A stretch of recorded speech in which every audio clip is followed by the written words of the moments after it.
I've been involved with the general freedom movement since over the last 3 years or so. And of course, recently we've had the problem with the conflicts in the Ukraine. And a lot of us have sort of woken up to what's actually going on there. And although we've been diverted by many other political issues, finally we've got down to having a protest in London about the need to end the UK government's disastrous policies on Ukraine and Russia. So this is perhaps a small start today, but it's great that we've had a good selection of speakers on board, and hopefully there'll be a lot of cooperation, because we all want to have an end to this crazy, crazy war.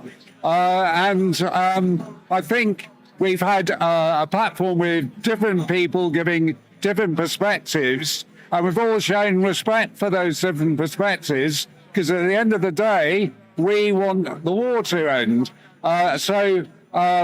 My own position is I've been promoting a new petition for the UK government to end its economically damaging policies on Ukraine and Russia.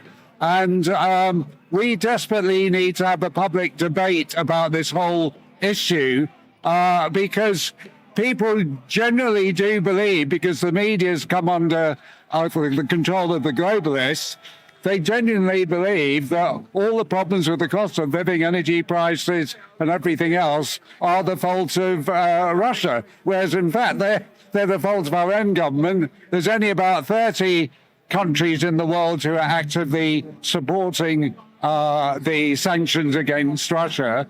And one blatant example of how much it's costing the public of this country is the energy price support which the UK government has given to the public over the last few months. Well, given with the taxpayers' money, which came to about 170 billion pounds, that money could have solved not just all our public sector pay disputes, could have gone into the NHS, could have done so many positive things, but the taxpayers basically been paying ourselves because of the recklessness of the Conservative government's policy on Ukraine and Russia. But the problem is we have got the opposition parties who have been the cheerleaders of this policy, and it's a disaster, which is why with this new petition we're asking for a referendum, for there to be a public debate and for the people to decide whether they want to carry on with this policy or not. And if you notice, they've been denied a referendum in Finland and Sweden about NATO membership.